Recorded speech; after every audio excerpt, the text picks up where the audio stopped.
El libro salvaje trata de Juan, un muchacho de 13 años que se encuentra a causa del divorcio de sus padres en una situación difícil. Tiene que ir a vivir con un tío. Este tío es un gran bibliófilo, ha vivido toda su vida rodeado de libros, tiene una biblioteca gigantesca, laberíntica en su casa, y a Juan, el protagonista del libro salvaje, los libros no le interesan. Es un chico como cualquier otro de esta época que ha leído un libro sobre las arañas que le interesa mucho y prefiere volver a leer este libro que leer otro libro. A lo largo de la aventura va a descubrir algo que no pensaba que pudiera ocurrirle, y es que los libros son una forma del placer, una forma de la felicidad, son una gran aventura. Va a encontrar el placer de leer y sobre todo va a tratar de capturar un libro muy especial que está perdido en esa biblioteca, que es el libro salvaje.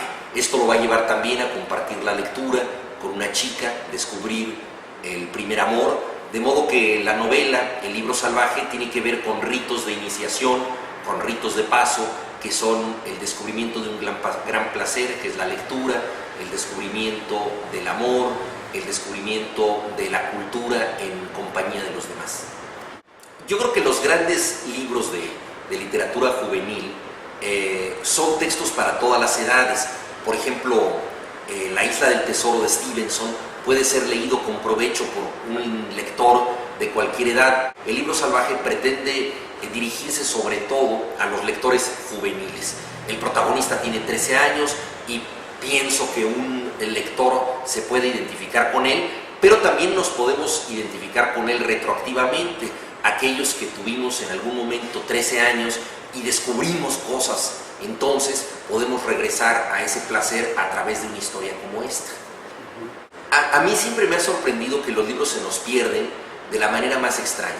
Yo he dejado libros sobre mi escritorio que de repente aparecen en la mesa de noche o aparecen en un sofá y no sé cómo llegaron ahí. Yo no recuerdo haberlos puesto en ese sitio. Me ha pasado en bibliotecas en donde he visto un libro y luego no lo he vuelto a encontrar. Lo he buscado infructuosamente y meses o incluso años después ha caído en mis manos. Yo creo que son los libros los que escogen a sus lectores, tienen un sistema secreto de acercarse a nosotros y de repente nos consideran dignos o indignos de su lectura. Se me ocurrió la posibilidad de que hubiera un libro especialmente reacio a la lectura, especialmente rebelde, un libro que fuera un poco un outsider de los libros, como el adolescente que quiere que lo dejen en paz y aislarse del mundo y apartarse de su familia y ser único. Este es un libro que escapa de la posibilidad de ser leído. La historia de esta novela es la historia de atrapar el libro que está perdido dentro de la novela, como es un libro salvaje, tomarlo para que acepte ser leído y luego saber cuál es la historia que contiene. Yo creo que para el escritor todos los libros son libros salvajes. Cuando tú empiezas a escribir, el libro se te resiste, el libro no quiere ser escrito, las historias no quieren ser dichas. Es como si el mundo negara su mensaje y te dijera: tú no eres digno de este mensaje, tienes que trabajar para conseguirlo, tienes que apropiarte del material, tienes que domarlo. Entonces yo siempre he sentido que al escribir un libro siempre estoy ante un animal salvaje que poco a poco voy tratando de domar hasta que acepte estar conmigo. Quería que este proceso, que es complejo pero finalmente es muy gratificante, se convirtiera en el proceso de la lectura, o sea, que el lector pasara exactamente por lo mismo. De modo que yo creo que leer la novela, el libro salvaje, es muy parecido a escribirla. Entonces, si escribir se trata de esa doma, de esa dificultad de una fiera, que es el libro que no quería llegar a ti, yo quería hacer lo mismo con la lectura. La lectura yo creo que en principio es un ejercicio tan creativo como la escritura. Yo creo que los libros solo se completan con la lectura y hay distintos tipos de lectores. Por eso en el libro salvaje yo quería llegar incluso al extremo de que un personaje cambiara el libro con su lectura. Entonces el protagonista lee una historia, se lo da a leer a una chica y como ella es más atenta y tiene quizá más imaginación y pone en juego más emociones, mejora el texto con su lectura y lo que ella lee es más interesante que lo que él leyó. Esta es una demostración de que los libros mejoran según quien los lea y desde luego es un gran desafío y no siempre estamos a la altura de las circunstancias para leer un libro. Para mí era muy importante en el libro salvaje que los libros no parecieran ajenos a la vida.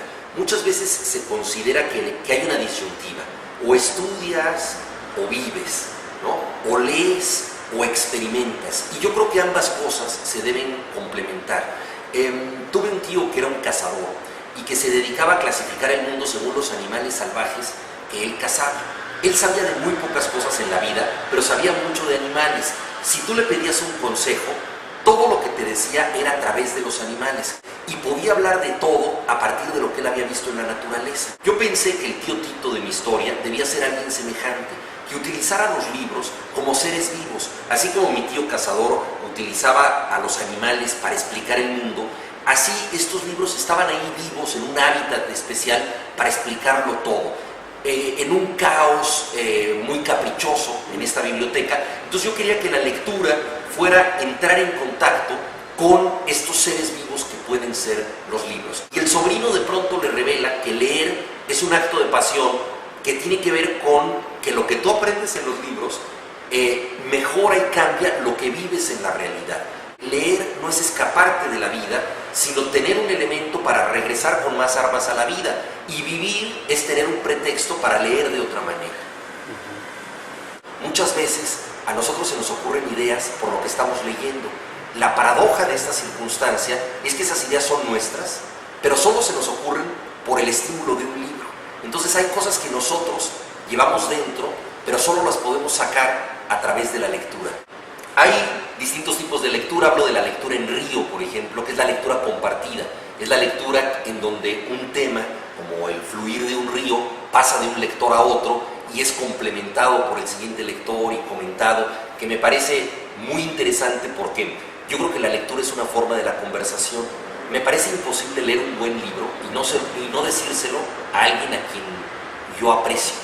Es rarísimo el caso del lector egoísta que no quiere que nadie sepa que leyó un libro maravilloso y quiere conservar ese libro solo para él. Una de las enfermedades, de las taras que puede traer la mucha lectura es la erudición estéril, ¿no?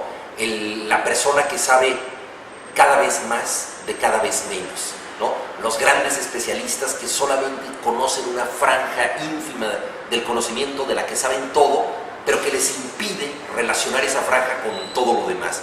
Yo creo que el hombre sabio no es el que acumula, sino el que relaciona, el que piensa por cuenta propia a partir de los estímulos que recibe de los otros pensadores y de los libros. Hay muchos datos que se pueden conseguir fácilmente hoy en día, y creo que se ha abandonado un poco la educación humanística que tenía que ver con el raciocinio, con recibir ciertos temas más al modo de un enigma que debe ser resuelto que de algo ya digerido que debe ser memorizado. Pensar por cuenta propia, yo creo que es la gran educación que nosotros podemos recibir en una escuela, y es la educación que todavía nos pueden dar los libros. Cuando empecé a leer ya relativamente tarde, a los 14 o 15 años, fue muy importante entender que a partir de ese momento el mundo se duplicaba para mí.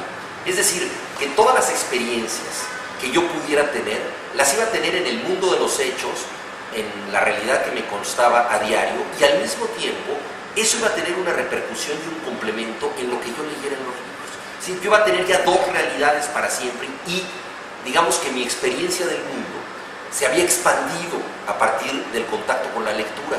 Fue un descubrimiento formidable que cargó de sentido mi vida en un momento en que yo sentía que mis días no tenían la menor brújula. Tenía 14, 15 años, no sabía qué iba a hacer, me sentía torpe para todo, no era un buen alumno, no entendía que pudiera yo tener una vocación, las chicas que me gustaban me parecían inalcanzables. Ese momento, digamos, de sensación de indefensión absoluta, digamos que al encontrar la lectura se cargó de un sentido muy especial para mí.